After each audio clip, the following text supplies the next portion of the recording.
Hello guys, अस्सलाम वालेकुम, welcome to my channel शुभ फहद के लाइफ। और मैं हूँ फहद और ये है सुबह। अस्सलाम वालेकुम, हाउ आर यू? आप लोग सब कैसे हैं? आई होप कि आप लोग सब ठीक होंगे। हम लोग भी बिल्कुल ठीक हैं। एंड वॉचिंग वफात की लाइफ। और प्लीज लाइक करें, सब्सक्राइब करें और चैनल को बेल आइकन को दबाना ना भूलिएगा। सो गाइस, आज हम लोग आज हम लोग एक नए ब्लॉग के साथ हाजिर हुए हैं। आज का हमारा ब्लॉग कुछ इस तरीके से है कि आज मैं आपसे कुछ ऐसी रेयर स्टोरीज शेयर करूँगी, अपनी भी और मेरी भी शेयर करेंगी आपसे। बेसिकली हॉरर तो नहीं बोल सकते, बट एक इंसान का अपना एक्सपीरियंस होता है जो कि इंसान के साथ हुआ होता है। तो मैंने सोचा आज हम लोग आपके साथ वो शेयर करेंगे। मेरे साथ बहुत सारी चीज़ें हुई हैं, बहुत सारी चीज़ें इतनी हैं कि मैं आपको बता नहीं सकता। और जो लोग वीडियो देख रहे होंगे, जो लोग मुझे जानते हैं, उन सबको भी कुछ लोगों को पता है, कुछ लोगों को नहीं पता। अच्छा, और मेरे वाइफ के साथ भी कुछ चीज़ें हुई हैं, वो भी वो आपसे शेयर करेंगी। सो बिना टाइम वेस्ट किए भी हम लोग शुरू करते हैं। सबसे पहले आज की पहली स्टोरी कौन सुनाएगा? पहली स्टोरी आज हम आपको सुनाते हैं तूबा की ज़बानी। Over to you Tuba.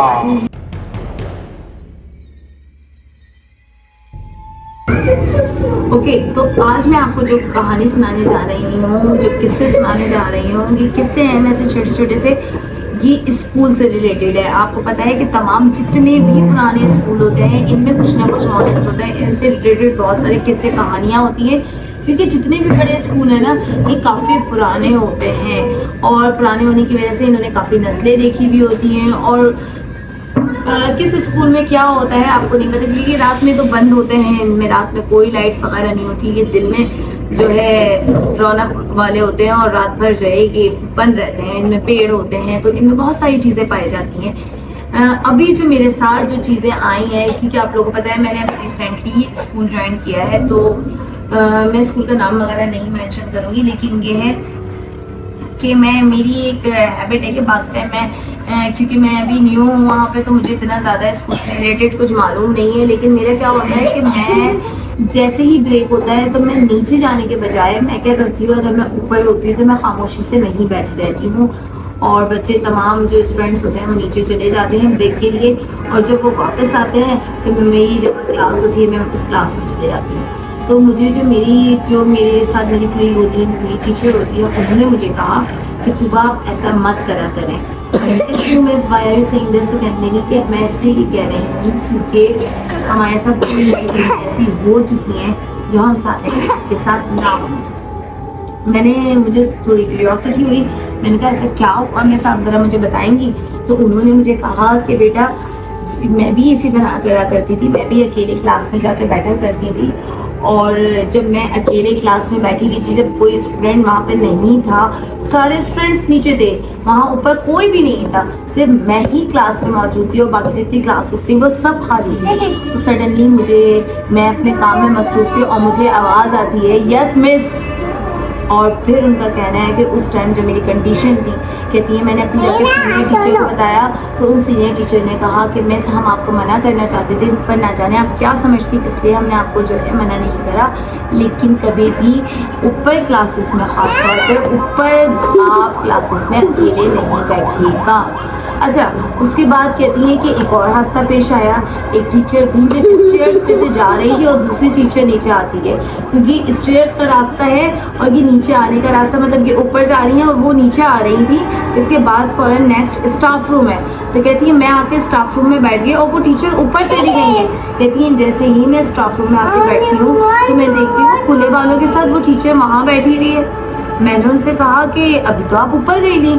तो कह रही है वो एकदम भिपर गई और भिपर के मुझसे गुस्से में लड़ने लगी कि आपको क्या मसला है, मैं कहीं भी बैठूँ, मैं कहीं भी जाऊँ, आपको क्या तकलीफ है। तो कहने लगी वो ये टीचर नहीं थी, क्योंकि वो टीचर बेइंतहा पोलाइट टीचर है, लेकिन ये कोई और ही था उनकी।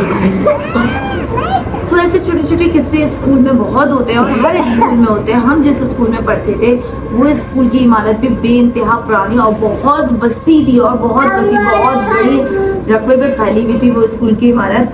तो वहाँ भी ऐसे ही बहुत से किस्से मशहूर थे। एक वॉशरूम को तो वहाँ सील बाकायदा तौर पे कर दिया गया था, क्योंकि कहा जाता था कि वहाँ पे सरकटा मौजूद है, और उसे सील कर दिया गया था उस वॉशरूम को। उस वॉशरूम में जाना किसी के लिए भी अलाउ नहीं था।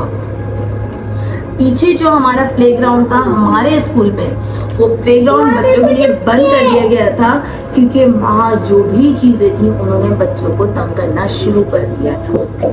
अगर बच्चे झूलों पे बैठ के राउंड ले रहे होते थे तो वो चीज़ें पीछे से पुश करती थी और बच्चे ज़मीन पे गिर जाते थे और उन्हें चोट लगने लगी थी। यही वजह थी कि जो बीच का प्लेग्राउंड था, जो मैदान था, उसे बच्चों के लिए खुला रखा गया था, लेकिन जो बैक का प्लेग्राउंड था, जो कि बिल्कुल स्कूल का कॉर्नर लग जाता था और उसके बाद कुछ भी नहीं था, उसके पीछे एक रोड आता था जो कि बिल्कुल सन्नाटे की तरफ रोड था, उस प्लेग्राउंड को बंद कर दिया गया था। तो ये छोटी छोटी चीज़ें होते हैं, कहानी होती है। और हमारे स्कूल की एक ख़ास बात ये भी थी, न जाने ये ख़ास बात थी, लेकिन हमने जब हम मैट्रिक में आए तो हमें इस चीज़ का शिद्दत से अंदाज़ा हुआ कि वाकई में ये जो कहा जाता था बिल्कुल सही था, कि हमारे स्कूल में जितनी भी यंग टीचर आ जाती थी ना, जितनी भी यंग टीचर, उसकी शादी नहीं होती थी। एक अरसा निकल जाता था, वो एक मिडिल एज से गुजर जाती थी, तब जाके कहीं उसकी शादी होती थी।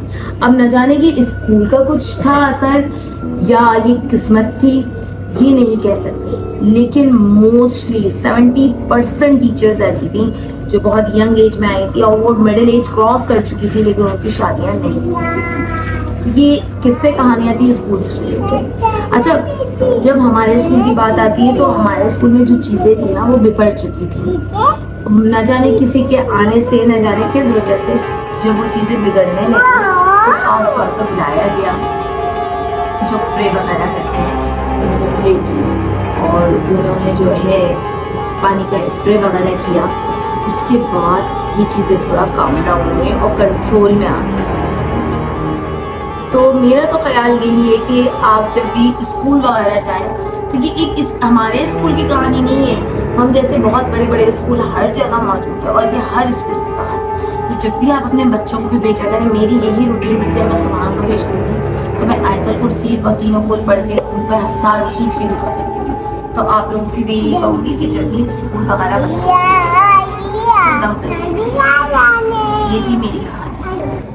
गाइस, आप लोगों ने सुना स्कूल से रिलेटेड कहानी, अच्छी स्टोरी थी। ये स्टोरी थी या रियल थी? ये रियल है, ये रियल है, ये रियल है, ये स्टोरी नहीं है गाइस। आप लोग सोच रहे हो शायद कि हम फेक बना रहे हैं, but this is not a fake, मुझसे ये रियलिटी है। अगर मेरी कुलीग से मुझे ये कहा कि तुबा वो सारी चीज़ें आपके साथ साथ काम कर रही हैं, आप ये ना समझे कि आप अकेले हैं, वो हमारे साथ मौजूद है और बाकायदा, क्योंकि इस स्कूल ने नस्लें देखी नहीं है, तो न जाने कौन से किसके साथ क्या हादसा पेश आया हुआ है, क्या नहीं हुआ हुआ। क्योंकि देखिए, जब नस्लों की बात आती है ना, तो बहुत से यंगस्टर स्टूडेंट्स भी हमारे पास ऐसे हैं जो बहुत यंग थे और करंटली स्कूल में रहते हुए उनकी डेथ होती है, ठीक है ना। तो बहुत सारी चीज़ें होती हैं, वो चीज़ें रह जाती हैं कहीं ना कहीं, तो ये होता है।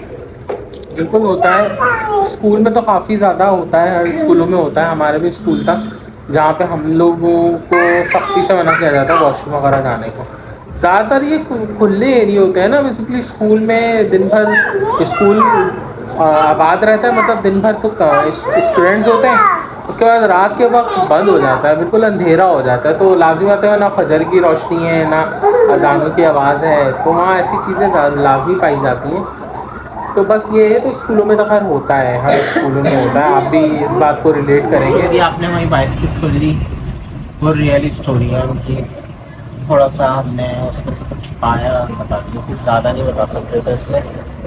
तो अब बारी आती है मेरी। अभी तो फ़िलहाल हम लोग लेट गए हैं, सब बच्चे भी लेट गए हैं, हम भी लेट गए हैं। मैंने सोचा तो प्रॉपर बैठ के हम लोग व्लॉग करेंगे, लेकिन क्योंकि टाइम बहुत ज़्यादा हो गया है, 10 o'clock means 10 बज रहे हैं, midnight। हमारी 10 बजे नहीं है, आधी नींद होती है। It's a mid of हम लोग सब night। सो चुके होते हैं 10 बजे, क्योंकि बच्चों को स्कूल जाना होता है, बेगम को भी जाना है, मुझे भी ऑफिस जाना होता है, तो इसलिए सो चुके होते हैं हम लोग। बस सोने की तैयारी हो रही है, तो मैंने बोला चले अब हम मैं अपनी भी स्टोरी शेयर कर लेता हूँ आपसे।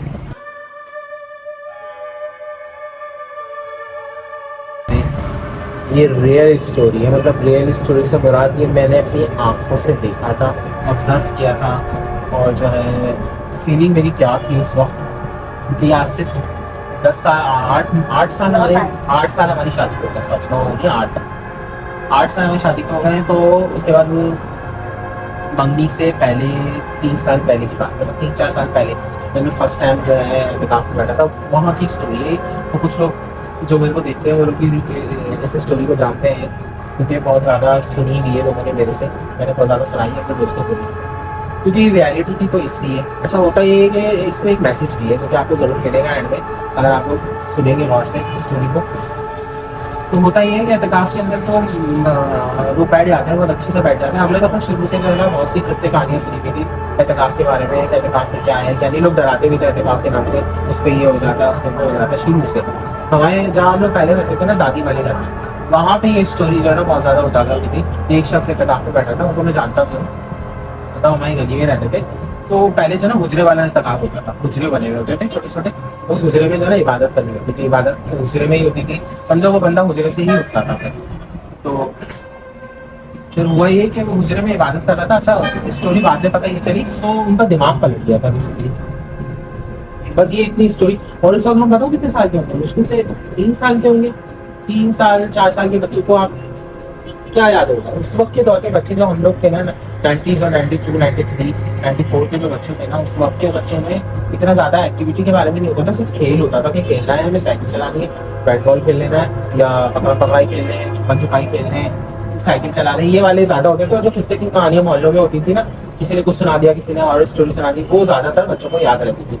बस निस्बत आजकल के बच्चों में, आजकल के बच्चों में तो खैर गेम्स खाली, फिजिकल एक्टिविटी रही नहीं है वो। तो वहाँ मैंने फिर जब इसको खुल के सुना ना, उसमें ये बताया गया, लोगों ने बताया कि वो बेसिकली कुछ वेट कर रहे थे, वेट करते करते उनके जो वेट करते करते क्या किया उन्होंने, आसमान पे देखा। अब जब आसमान पे देखा ना तो कहते हैं, वो जो सुना मैंने वो मैं आपको बता रहा हूँ, कहते हैं कि कोई लोग जा रहे थे वो आसमान पे से और इनकी नज़र ऊपर पड़ गई, तो इस वजह से इनका दिमाग पलट गया, ये बात लोगों ने बोली। अच्छा और वैसे भी ऐसे वेट नहीं करनी चाहिए, अगर आप एतिकाफ में बैठे तो वो वेट करो जो पढ़नी चाहिए, जो पढ़ने वाले हैं, अस्तग़फ़ार पढ़े हैं, दुरूद शरीफ पढ़े हैं, कुल पढ़े हैं, आप कलमे पढ़े हैं। उसके बाद इसमें जो कि भारी होती है और वो एक बाकायदा तरतीब से पढ़ा जाता है, उसको अकेले नहीं पढ़ना चाहिए।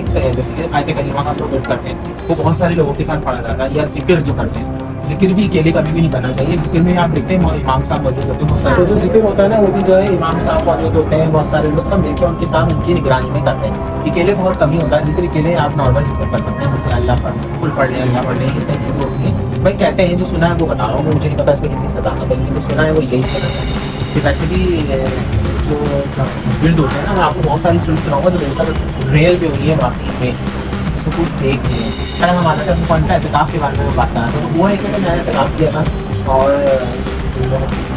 नॉर्मल बड़ी मस्जिद थी हमारी, वहाँ हमने एतिकाफ किया था। चीज़ें हमें सब पता थी एतिकाफ के बारे में कि भाई लाजिम मतलब ज़्यादा बिकती करना, नॉर्मल वेट कर रहे हैं अल्लाह में। इंसान ज़्यादातर इंसान जो अपनी गुनाहों को माफ़ी के लिए अल्लाह के ज़्यादा बैठता है, क्योंकि वो बड़ी रातें होती है रमज़ान की, उसमें आपको एतिकाफ में मस्जिद में रहने का मौका मिलता है, इसलिए वहाँ ज़्यादा से ज़्यादा इबादत नहीं करना, क्या फालतू काम करना, ठीक है ना। तो ये मैसेज भी है लोगों के लिए। तो हुआ ये कि हम लोग बेसिकली 20वीं शब को बैठे, तो जुमेरात का दिन था हमारा, हम लोग बैठे, उसके बाद दूसरे दिन जुम्मा था। तो जुम्मे वाले दिन हमारी मस्जिद में होता है, जुम्मे वाले दिन एतिकाफ के जो लोग होते हैं ना ऊपर वाली उसमें शिफ्ट हो जाते हैं, सामान सारा उठा के ले जाते हैं, क्योंकि नीचे मेन मस्जिद में जो है जुम्मा होता है, इज्तिमा होता है बड़ा, तो लाजिम है सामान हमारा सारा था एतिकाफ वाला मुतफ़िकीन का, तो फिर ऊपर सारा सामान हम लोग ले गए। तो मैं बैठा हुआ था ऐसे, वहाँ मेरे दोस्त भी बहुत बने थे, तो बहुत अच्छा एतिकाफ हमारा गुजरा। बहुत सारी चीज़ें ऐसी हो रही थी वहाँ पे जो कि बहुत बुरी लग रही थी मुझे, तो खासतौर पर मैंने फर्स्ट टाइम देखी। अच्छा तो बहुत अच्छा हमारा एतिकाफ गुजर रहा था, बहुत सारी चीज़ें वहाँ हो रही थी इर्द गिर्द जो कि बहुत डरा भी थी हम लोगों को, लेकिन क्योंकि मैं तो फर्स्ट टाइम बैठा था एतिकाफ में, तो मैं ज़्यादा एहतियात करता था हर चीज़ से, मैं साथ साथ अपने आप को इबादत में ही गुजार रहा था, तहज्जुद और ये सारी चीज़ें जो पढ़ने की होती है वो सब पढ़ रहा था। तो होता ये कि जब 29वीं शब होती है ना, 29वीं शब आखिरी शब होती है, कहते हैं जो वहाँ पे हमारे साथ निकला बैठे थे ना, उन्होंने ये बात कही थी, मुझे नहीं पता इसमें सच्चाई है या नहीं है, कि जो आखिरी दिन होते हैं ना एतिकाफ के लोगों के मस्जिद में, वो बेसिकली जायज़ा के वक्त जायज़ा होता है, मस्जिद जो है जायज़ा बोलता है ना, जायज़ा का वक्त होता है। जायज़ा यानी कि क्या बोलेंगे जायज़ा को उसमें एक तरीके से जायज़ा मतलब आपका मुहासबा किया जाता है, जो आपने किया मस्जिद के अंदर, जो भी कुछ किया आपने मस्जिद में ना, तो वो बोलते हैं मस्जिद जो है आपसे बदला लेती है, ये बोल रहे थे। मुझे वहाँ से क्या पता डराने के लिए बोल रहा हूँ हमें, लेकिन उन्होंने ये बोला। तो हमने सोचते कि क्या बोल रहे हैं इमाम जो हमारे साथ जो बैठते हैं निगरान इमाम साहब, हमें पता ही क्या बोल रहा है। 29वीं शब आ गई, अब 29वीं शब की रात में मतलब, तो इमाम साहब ने कहा था ना, इमाम साहब उतना फर्स्ट एड वैसे भी हो चुके थे, क्योंकि 11-11 साल के 12-12 साल के बच्चों को बिठा दिया था माँ बाप ने। ऐसा लग रहा था कि बस माँ बाप ने अपनी जान छुड़ाने के लिए मस्जिद में भेज दिया कि जाओ भैया मस्जिद में जाके तुम लोग मस्जिद वालों को तंग करो। तो इमाम साहब वैसे ही बहुत गुस्सा थे वहाँ के जो वो थी ना कमेटी से, कि आपने कैसे बच्चों को बिठाया। खैर अब वो है कि इमाम साहब ऐसे गुस्से में जो है बैठ के, हम लोग बाहर पढ़ाई कर रहे थे, कुरान शरीफ कुछ पढ़ा रहे थे, हम लोग पढ़ रहे थे बैठ के वहाँ। अचानक से क्या हुआ, अंदर जो बड़ी मस्जिद थी ना में, वहाँ से जोर जोर से आवाज़ें आने लगी चीखने की। अब हम डर गए, हम बोले ये क्या होता है। जो 2-3 लड़के थे वो गए अंदर देखने, तो उन्होंने बोला उस पर जिन आ गया। और इमाम साहब बोले किस पे जिन आ गया भाई, वो बच्चे पे जिन आ गया। तो इमाम साहब वैसे ही गुस्से में तो बोल रहे ठीक है वो तो आएगा ना जिन, जब ऐसी हरकतें करोगे तो यही होगा। वैसे ही वो गुस्से में तो उन्होंने ये बोल दिया, वो समझ रहे थे मजाक चल रहा है, लड़के वैसे ही बदतमीजी कर रहे होते थे, इसलिए वो ऐसे बोल के चुप बैठ गए और उसके वजू करने चले गए। वजू करने को चले गए, हम भी उठे, हम भी वजू करने के लिए चले गए। तो वजू करने के वक्त वो मुझसे ये कहने लगे, पर्सनली उन्होंने मुझसे कहा ये बात कि इन लोगों ने जितना तंग किया है ना मस्जिद में, अकेले में उन्होंने मुझे बात बोली थी, क्योंकि मैं बाहर वजू कर रहा था ना, ये लोग सारे दोस्त यार जा चुके थे, मैं बाहर और वो भी वजू करके निकल रहा था। उन्होंने बोला जितना इन लोगों ने तंग किया है ना मस्जिद में, एक एक चीज भुगतनी पड़ेगी, सिर्फ इतना बोला उन्होंने। अच्छा वो बोल के आगे निकल गया, मैं सोचने लगा ये क्या बोल रहे हैं इमाम साहब, एक एक चीज भुगतनी पड़ेगी इन लोग। खैर वो भी जाके बैठ गए, मैं भी। फिर जब ज्यादा शोर की आवाज आने लगी ना, तो मैंने इमाम से बोला आप जाके देखे तो हुआ क्या है। मैं तो अंदर नहीं जा रहा था क्योंकि मुझे लग रहा था डर, मैं एक सेकंड के लिए भी नहीं गया, क्योंकि मैंने बहुत कहानियां सुनी हुई थी जिन भूतों की। और लाजिम बात है मस्जिद के अंदर बुरे लोग नहीं होते, अच्छे लोग होते हैं। पहली बात याद रखिएगा, मस्जिद में अच्छे जिन्नात भी मौजूद होते हैं, क्योंकि वो अल्लाह का घर है, क्योंकि अल्लाह के घर में अच्छे ही लोग होते हैं, सीधी सीधी बात है, ठीक है। तो अब जब अंदर बहुत कुछ लगा ना, तो इमाम साहब भी गए अंदर देखने के लिए कि वो क्या है। पता चला वो जिन आ गया। अब खैर अब वो जिन आ गया, उसको कैसे कैसे करके बाहर लेके आ गए, बाहर लाया, उसको बिठाया, समझाया, पूछने लगे तुम क्यों आए हो, तुम जाओ। पहले तो उसको भगाने की बात, जाने की बात करने लगे, तुम जाओ क्यों, बच्चे पे आ गए हो अल्लाह के घर में, क्यों तुम इस तरीके से करो। उसको बड़ा बहलाया फुसलाया, लेकिन वो टस से मस नहीं हो रहा था। जिन जो उसके ऊपर आया था ना, जिन वो जिनका बच्चा आया था, मतलब बच्चा होता है ना, वो आया था। और वो जिस तरीके से देख रहा था ना, तो मुझे आज भी वो याद है। और मैं आज भी सोचता हूँ ना, अगर वो सब कुछ, तो मेरे रोंगटे खड़े हो जाते। तो वो जाने के लिए तैयार ही नहीं था, उससे इतना फैला लिया उन्होंने, फुसला लिया, लेकिन वो जाने के लिए तैयार ही नहीं था। वो पढ़ते थे, वो जाता था, एक सेकंड में फिर वापसी आ जाता था उसके ऊपर। ये वो इस तरीके से कर रहा था। फिर वो जब उससे बातें उगलवाने लगे ना, तो वो रोने लगा जोर जोर से रोने लगा। फिर उसने पूरी कहानियां सुनाई अपनी, वो जिन उसी बच्चे के उसमें रूप में वो कहानियां सुनाने लगे। इन्होंने ये किया, इन्होंने मस्जिद में बैठ के मूवियाँ देखी, इन्होंने मस्जिद में बैठ के लोगों को गालियाँ दी, इन्होंने मस्जिद में जो है खेल रहे हैं, कूद रहे हैं, भाग रहे हैं। जहाँ पे मेरा बच्चा बैठा हुआ कुरान पढ़ रहा था, उसको मार दिया इन्होंने, सो रहा था उसको डिस्टर्ब कर दिया। और जो सिगरेटें पी के मस्जिद में फेंक दी, जब इन्होंने फेंकी तो वो मेरे बच्चे के लग गई, जल गया मेरा बच्चा। मतलब वो ये जिन बता रहा है अपनी कहानी कि उसकी पूरी फैमिली एहतिकाफ में बैठी है और वो यहीं रहते हैं। और इमाम साहब सुन रहे हैं उसकी बातें, उससे बोल रहे हैं अच्छा छोड़ दो, बच्चा है छोटा, गलती हो गई उससे, 11 साल का बच्चा है, हो गई, बच्चा है छोटा, गलती हो गई। वो जाने के लिए तैयार ही नहीं भाई, उसको खिला लिया, फुसला लिया, पता नहीं किस किस लोगों से माफियाँ मांग ली, लेकिन वो जाने के लिए तैयार नहीं है। फिर वो खड़ा हुआ और फिर वो बोलने लगा, यहाँ सारे जितने बैठे हुए वो पॉइंट आउट करने लगा, मतलब बाकायदा वो पॉइंट आउट कर रहा था, इस बंदे ने वजू नहीं किया हुआ, इस बंदे ने ये नहीं किया हुआ, इस बंदे ने वो नहीं किया हुआ, मतलब नापाक बैठे हुए हो तुम लोग मस्जिद में, वो पॉइंट आउट करने लगा। मेरे दोस्त के ऊपर भी आ गया था, वो भी बगैर वजू के बैठा हुआ था, उसके गले लगा तो वो आ गया उसके ऊपर। और मेरे साथ क्या हुआ, मैं भी बैठा हुआ था, और मैं तो फिर प्रॉपर वजू करके बैठा हुआ था। मैं इन चीज़ों से डरता नहीं, मैं घबराता हूँ, बस सिर्फ मैं रियलिटी देख रहा था, क्योंकि मेरे साथ फर्स्ट टाइम हो रहा था, तो मुझे हैरत हो रही थी कि यार इस तरीके से भी चीज़ें होती हैं। और माँ बाप इस तरीके से छोड़ देते हैं अपने बच्चों को। भाई उनको सिखाएं, उनको समझाएं कि किस जगह के क्या आदाब होते हैं, मस्जिद के आदाब क्या होते हैं, बैतुल खला जाने के आदाब क्या होते हैं, वजू खाने के आदाब क्या होते हैं। मूवीज़ तो बड़ी दिखाते हैं ना हम लोग अपने बच्चों को, तरबियत में ये नहीं बताते कि हमारे लिए मस्जिद में जाने की दुआएं क्या हैं, मस्जिद से बाहर आने की दुआएं क्या हैं। खैर मैं कोई पॉइंट आउट नहीं कर रहा, मैं जस्ट उन लोगों को बता रहा हूँ जो लोग नहीं करते। बाकी जो करते हैं अच्छी बात है, करना चाहिए भाई, जब सही तालीम हम लोग हासिल करते हैं तो ये भी करना चाहिए। खैर वो जाने के लिए तैयार तो नहीं हुआ, जिन उन्होंने पानी पढ़ दिया, पूरा जिन पढ़ के जो है फूका उन्होंने, वो जाता था और फिर आ जाता था। हर 10-15 मिनट ही गुजरते थे वो फिर आ जाता था, और वो उस तरीके से देख रहा होता था ना, मुझे आज भी याद है।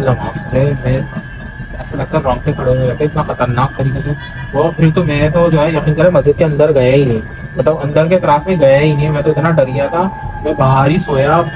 बाहर से मुराद मस्जिद का जो अतराफ बाहर का साइन होता है ना वो, मैं अंदर जा ही नहीं रहा था, डर इतना मुझे लग रहा था उन लोगों से। तो जैसे तैसे करके बस वो दिन गुजरा, वो गया नहीं, वो एंड तक नहीं गया, उसके पास से गया ही नहीं, और वो आज तक नहीं। और उसमें से जो रौनक थी ना वो पूरी उतर गई। वो बच्चा इतना प्यारा था, रौनक इतनी थी उसके चेहरे पे कि आप समझ सकते हैं। मैं दबे अल्फाजों में बता रहा हूँ, जो वहाँ मस्जिद में हुआ था ना, जिसकी वजह से वो, क्योंकि कभी भी मस्जिद में ऐसा, इतने साल एहतिकाफ के हुए हैं वहाँ पे, लोग कहते हैं ऐसा कभी नहीं हुआ, लेकिन जो उस साल एहतिकाफ में हुआ था ना वो गलत चीज़ें हुई थी, जिसकी वजह से उन्होंने बदला लिया था उस बच्चे से। और आज तक मैंने सुना है यही है कि आज तक वो है, लेकिन उस बच्चे ने अपने आप को सुधार लिया है। बहुत अच्छा बच्चा था वो, है अभी भी। तो इससे मैसेज ये आता है कि देखें अपने बच्चों को तालीम दें अच्छे से। हमने तो वहाँ से रह के बहुत अच्छा सबक सीखा था इस चीज़ों पे। बहुत से मस्जिद के आदाब होते हैं भाई, मस्जिद में वज़ू का पानी तक नहीं गिरना चाहिए, वो पानी गिरता तो आप 2 रकात नमाज पढ़िए। हमें बहुत सी चीज़ें नहीं पता, हमें भी नहीं पता, लेकिन अगर हमें नहीं पता होती ना तो हम कोशिश करते हैं कि गलत ना करें, ना अच्छा करें ना गलत करें, एक जगह जाके बैठ जाए। वो मस्जिद में आज भी जो है ना उस चीज़ों के निशानात मौजूद है, बाकायदा सिम्टम इतने हैं वहाँ पे। ये रियल स्टोरी है, मेरी अपनी आँखों की देखी हुई, और मैं जब भी बताता हूँ ना तो बड़ा डर जाता हूँ। बहुत खतरनाक था वो दिन, बहुत मुश्किल से गुजरा था। वो जिस तरीके से जिन आ रहा था ना सबके ऊपर आ रहा था, एक एक करके, जैसे इसमें से उतर रहा है दूसरे पे आ रहा है, दूसरे से उतर रहा है तीसरे पे आ रहा है, तीसरे से उतर रहा है चौथे पे आ रहा है, और मैं भी वहीं मौजूद था। और मुझे डर ये लग रहा था कि कहीं ये हम पे ना आ जाए, क्योंकि वो हर किसी के ऊपर आ रहा था, हर किसी के ऊपर आ रहा था, और बता रहा था ये नापाक है, ये वज़ू नहीं किया हुआ, ये नापाक बैठा हुआ है। यानी कि नापाक बैठे हुए हैं आप खुद सोचें, मस्जिद में आप नापाक बैठे हुए हैं तो आपकी क्या तरबियत है जो आप एतकाफ करने बैठ गए। सोचे ना इस बात को, जब बच्चों को आप नापाकी का ही नहीं बता रहे तो आप मस्जिद में कैसे छोड़ रहे हैं उनको यार। इसमें सबसे ज्यादा पेरेंट्स की गलती होती है। मस्जिद वालों से बोलो ना, उनके इंतजामिया वालों से, तो वो बोलते हैं यार हम क्या करें, हम तो मना करते हैं, जबरदस्ती माँ बाप जो है छोड़ के जाते हैं, कुछ सीख लेंगे कुछ सीख लेंगे कुछ सीख लेंगे, लेकिन वो ये हरकतें करते हैं मस्जिद में आके, पतंगे उड़ा रहे हैं, पता नहीं क्या क्या नहीं किया था उन लोगों ने, एक दूसरे के ऊपर कूद रहे हैं, बहुत कुछ। शायद मस्जिद के आदाब होने चाहिए, मस्जिद को आदाब, मस्जिद के आदाब सिखाए लोग। तो गाइस ये थी, ये रियल स्टोरी है, और रियल स्टोरी है, यकीन करें मस्जिद की स्टोरी है। उसके बाद मैं तकरीबन 6 साल उस मस्जिद में एतकाफ में बैठा हूँ, और हर साल उनके इमाम, वहाँ के इमाम साहब जब पहली दफ़ा बैठते हैं एतकाफ में, जो वो होती है ना दुआएं पढ़ाई जाती हैं एतकाफ की, तो सबसे पहले देखें जो यहाँ पे जो हम लोग तो बैठते थे हर साल, तो लेकिन जो लोग नए बैठते थे ना उनको बताते थे हर साल एतकाफ में, वो बोलते थे देखें यहाँ पे आप लोगों के अलावा भी बहुत से ऐसे लोग बैठे हैं एतकाफ में, जिन्नात, बाकायदा बोलते थे इमाम साहब वहाँ पे कि जिन्नात यहाँ पे एहतिकाफ कर रहे हैं, अच्छे जिन्नात। तो बराए मेहरबानी आप लोग कोई गलत काम मत कीजिएगा, कोशिश कीजिएगा कि मस्जिद के आदाब को पामाल ना करें। यूँ बोलते थे बाकायदा, और पहले दिन ही बोलते थे ताकि आप समझदार रहो। ये था इतनी खतरनाक जो है ना वो था वहाँ पे, लेकिन बस हम तो वहाँ पे एहतिकाफ करते थे, और जिस हुजरे में वो होते थे उसी हुजरे में मैं भी होता था। अच्छा मैं भी डरता था, मैं क्या करता था हर साल उस हुजरे में बैठते ही था, दूसरे हुजरे में बैठ जाता था। एक दफ़ा साल में हुआ है कि वही हुजरा मुझे मिल गया, मैं वहाँ पे भी आराम से लेटा था, मुझे तो कुछ नहीं, अल्लाह का शुक्र है मुझे। लाजमी बात है हम तो पढ़ने के लिए बैठे ना, पढ़ते थे कुरान शरीफ, वहीं अकेले भी बैठ के पढ़ते थे। लेकिन 3-4 चीज़ें इमाम साहब बोलते थे जब पहले दिन बैठते हैं ना, तो खामोश में 3-4 चीज़ें उन्होंने बता दी थी, जैसे कि ताज्जुद के वक्त अंदर ना जाए, रूम में ताज्जुद के लिए बाहर ही रहें आप लोग, और तीसरी सफ में ना सोएं, कोशिश करें पहली दूसरी सफ में ना सोएं, तीसरी सफ में ना सोएं। वो जो बोलते थे वो बता रहा हूँ, वैसे मुझे नहीं पता ये सही है या नहीं है। और एक चीज़ और भी बोलते थे, मुझे याद नहीं आ रही, ये तो लाजमी वो बताते थे, सोचें आप। हाँ भाई, खैर होप यू आपको पसंद आएगी स्टोरी, मेरी रियल स्टोरी। और मेरे पास और भी बहुत सी स्टोरी है, मेरा बंदा मुझे देखना है रोकेंगे। मैं आपको एक और स्टोरी भी सुनाता हूँ, सुनाऊँ? नहीं मोहम्मद बोला नहीं, क्यों नहीं? भूतिया सुनो, भूतिया हाँ, मैं तो आप लोग को एक कहानी है वो सुनाता हूँ। एक और स्टोरी है मेरे पास, मेरे अंकल ने सुनाई थी मुझे। एक कारसाज नहीं, कारसाज की तो बड़ी मशहूर स्टोरीज है, आपको पता ही होगा। वो कहते हैं बहुत छोटी सी है स्टोरी, छोटा सा किस्सा उन्होंने बताया था कि हम जो है रात के 3-4 बजे कारसाज की तरफ से आ रहे थे, वो बाइक चलाते थे, मेरे अंकल है मेरे पप्पा, तो वो बाइक चला रहे थे। जो सरसरी मुझे याद है वो मैं बता रहा हूँ। तो बाइक चलाते हुए वो जब आ रहे थे ना, तो वो कहते हैं कि हमें ये सामने जो है ना एक खूबसूरत सी लड़की खड़ी हुई दिखी, खूब तैयार हुई थी, मतलब इतनी तैयार हुई थी वो कि आप उसको सिर्फ समझो किसी शादी के उससे भाग के आई है, और वो खड़ी हुई लिफ्ट मांग रही थी। अच्छा, इन्होंने बहुत दूर से ही उसको देख लिया था अंकल ने, और अपने दोस्त को बोल दिया था रोकना नहीं, तुम सीधे चलते रहो, क्योंकि हमारे अंकल तो बेसिकली काम उनका ऐसा था, तो उनको तो पता था, ये सारी चीजें उनको पहले भी पता थी। इनका दोस्त नया था, तो उन्होंने अपने दोस्त को बोला देख रोकना नहीं, सीधा सीधा तुम चलाते हुए जाना, इससे सामने से गुजर जाना बस। अब इनके दोस्तों ने बोला अच्छा, अब लाजमी बात है, देख तो लिया उन्होंने, बिल्कुल सामने से ऐसा करके गुजरे, तो खड़ी हुई लिफ्ट मांग रही थी, तो उन्होंने रोका नहीं, यूं करके निकल गए, सीधा निकल गया। उसके बाद उन्होंने ना पीछे मुड़ के देखा उसको, या कुछ करके देखा, पीछे मुड़ के देखते तो पता नहीं क्या होता। शायद जब वो घर आया तो उनकी तो हालत ऐसी थी, बुखार हो गया उनको, और ज़्यादातर लोगों को बोलते हैं बुखार हो जाता है ऐसे देखने से। अब पता नहीं इसमें कितनी सच्चाई है, लेकिन मैंने भी ऐसी काफ़ी चीज़ें रियल में देखी हैं, जो कि मैं आपको बताऊंगा। अगर आप लोग कमेंट करके बोलेंगे कि हाँ मैं और शेयर कीजिए, और शेयर करें चीज़ें, तो मैं आप लोगों को ज़रूर बताऊंगा। अभी मैंने 2 स्टोरी आपको शेयर की, मेरी वाइफ ने की है, एक मैंने की है, वो भी आपको पसंद आएगी। बच्चे सो रहे हैं, नींद आ रही है, थोड़ा सा हमारा प्लान दूसरा था कि बड़े अच्छे से तरीके से आपको सुनाएंगे, लेकिन अनफॉर्चुनेटली सोने का वक्त आ गया, और मुझे ये बताना ही था, बताना ही था। हाँ सही है गाइस, सपोर्ट करें हम लोग, कुछ लाइक भी करें, कमेंट करके ज़रूर बताइएगा कि मैं आगे और शेयर करूँ। आप नहीं भी करेंगे तो भी मैं शेयर करूँगा, लेकिन आप करिएगा ज़रूर प्लीज़। और सब्सक्राइब माई चैनल मोहम्मद में गुस्से में देख रहे हैं, है ना, क्योंकि मैं इनको मार के लेके आया हूँ वहाँ से दादा के पास से, बार बार पैम्पर उतारे जा रहा हूँ, पैम्पर बार बार उतार रहा है ये, है ना, उनको गर्मी लग रही है, देखिए ये देखो। चलेगा, मिलते हैं आपसे, ठीक है, नेक्स्ट व्लॉग में इंशाल्लाह। और स्टोरी अभी और बहुत सारी है, मैं आपको सुनाऊंगा, और रियल है ये सारी, इसमें एक भी स्क्रिप्टेड नहीं है, सारी रियल है, ये मेरे साथ हुई नहीं है, मेरे साथ बहुत सारी चीज़ें हैं, बहुत सारी चीज़ें मैं आपको सुनाऊंगा थोड़ा थोड़ा करके। बाय, अल्लाह हाफिज़, बाय बाय, टेक केयर।